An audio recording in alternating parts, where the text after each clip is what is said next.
begins, and it is 1 week out from the big trip to Malta. We hope. And at 1 week out, we have now completed all of the forms, and that's kind of what we want to share with you today. Now remember, this vlog is just a primer for how to do this cruise. And it's how to do the first one. I don't know how it'll be after this, but this is what we are going through right now, live, without any help from the outside. This is us filling out the forms and trying to get from Chicago to Malta on Lufthansa, and then get on the Viking Venus. And I'm glad to say that watching the app, the Marine Times app, that I see the Venus is indeed on its way to Malta, and it will be there. And it will be there. but will we be there to meet it?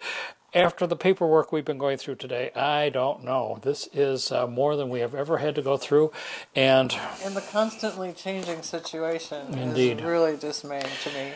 Yes, because today there have been numerous emails from people who have had to cancel this trip. Well, they've been canceled. Oh, yeah. Apparently the July 1st red list, and that has nothing to do with voting, but the red list of states has changed. And I was surprised to learn that there were 3 new states and 2 states that were no longer on the list. But it included included Colorado and Arizona. And Phoenix and Denver are 2 airports that you might fly through. One of the things that's really shocking to us is that you cannot connect through a red area.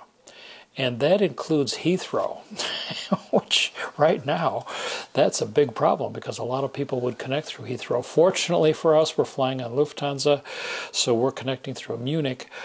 But for those folks, they have had to cancel, or they have to change their flight schedule. And if you're flying if you're living in one of the Indiana or Arizona or one of the other 13 states, that you just can't go. And we were talking to our friends about this morning, and they were shocked what states were red and what states were not red, because Yes. it didn't correspond very much to what we hear in our media about who's doing well with vaccinations and who isn't. For example, Alabama and Mississippi, who are notoriously often at the bottom of those lists, are amber. Amber means that you can come to Malta as long as you do a shitload of paperwork before you get there. Well, you do a box load of. Try to keep this clean. All right. Sorry.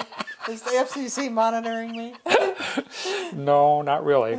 Okay, so we want to share with you exactly what we've done and where we are in terms of 1 week out, because we got the big list.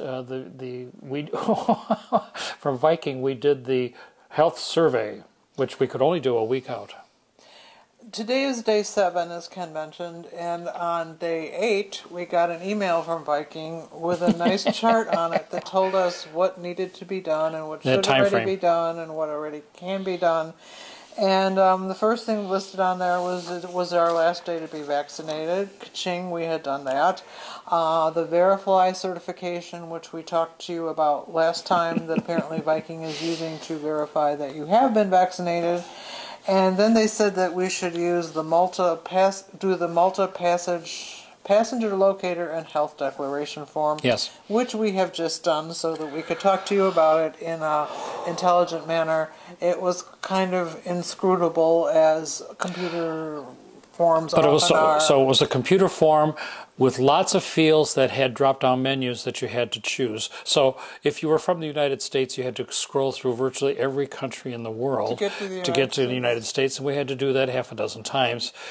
And we each had to fill out the form separately. At least that's my understanding. It was confusing because depending on what we read it sounded like there were things that he could do for our family, but he did it first, and it was very clear that they never asked him a question about me, and so I had to do my own, and I have.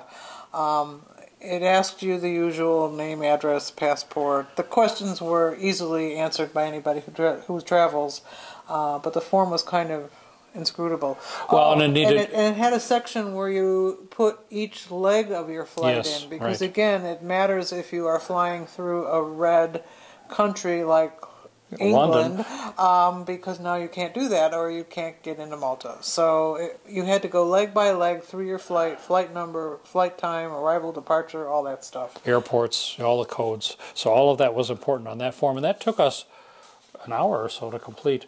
And the Viking email said to print multiple copies of your completed form, because it sounds like for us that we will have to show it to somebody at O'Hare, we will have to show it to somebody in Munich, we will have to show it to somebody in Malta, and they may keep that form. So we cranked out a bunch of them. But it does come to you as a barcode, so that if they are electronically savvy, they can just scan it and get... QR code. Yeah, QR code. Yeah. And they can just scan it, and it will show up on their screen. So maybe that's what's going to happen.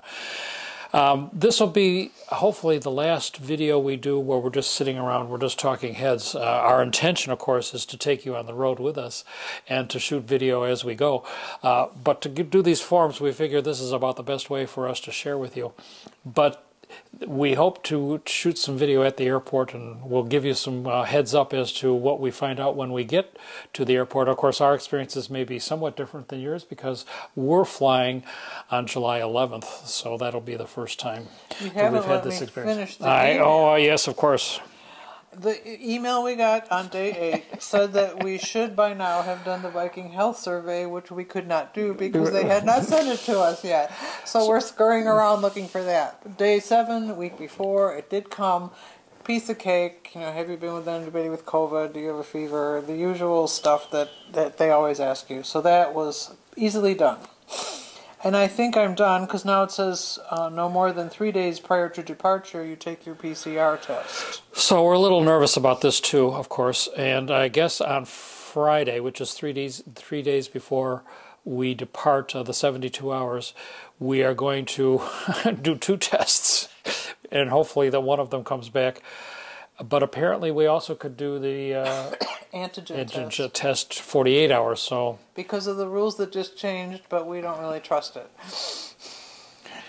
Up in the air at the moment. And then, of course, we're putting on our back burner the fact that we may never be allowed back into our country again because you need an antigen test to come home as things stand now. It sounds to me like Viking will test you right before you get off the ship. If you're going straight home, which we should have been doing, that would make that process a lot easier. But because we're going to have that time lag again between when we get off the ship and when we fly home, we're going to have to figure out our own testing sequence in Malta.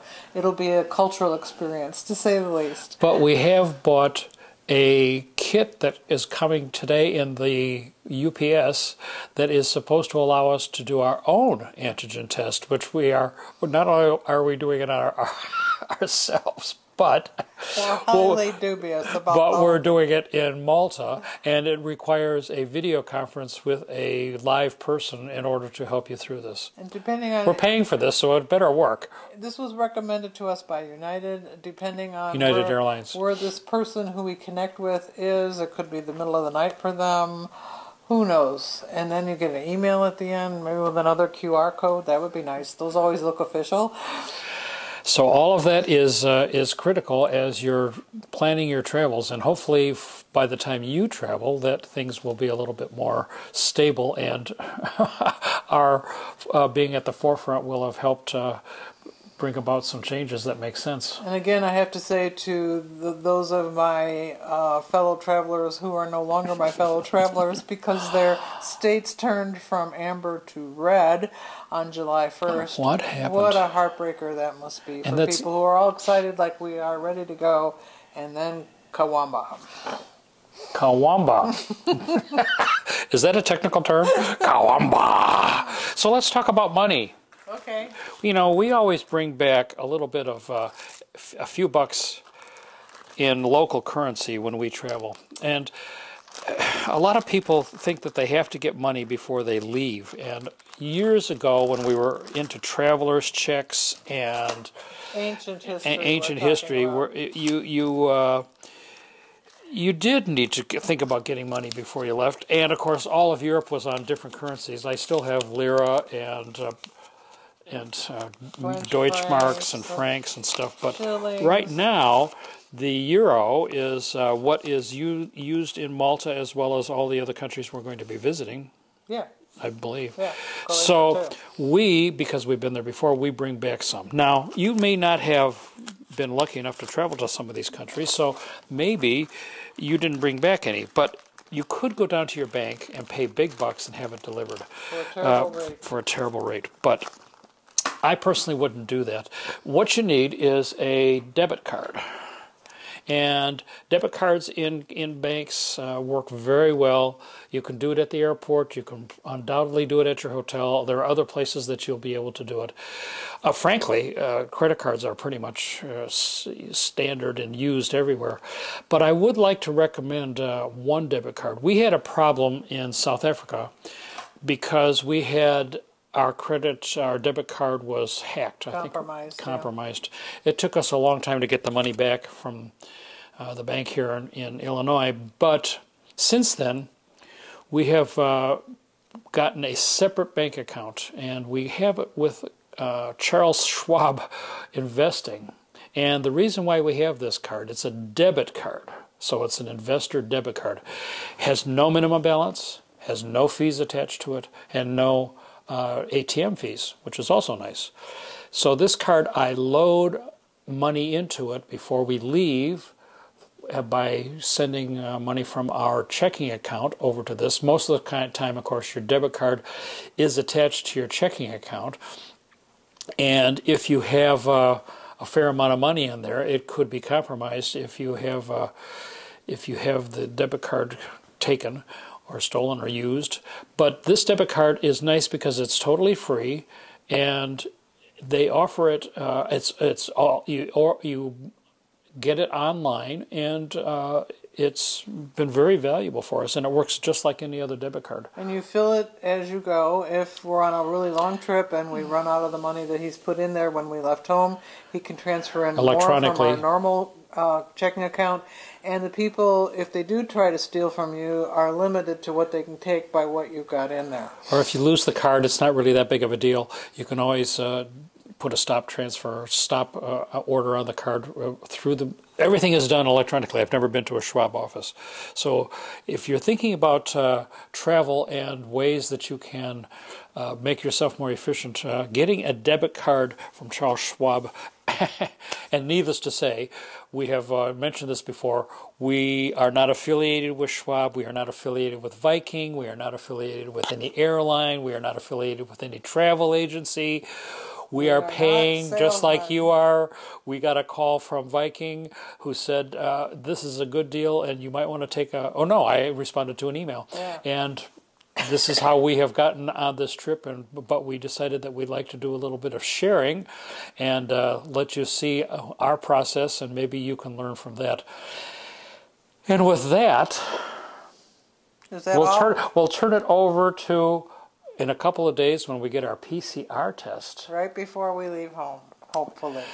72 hours with 1 week to go. Will we make it? I hope so. Okay, see you soon.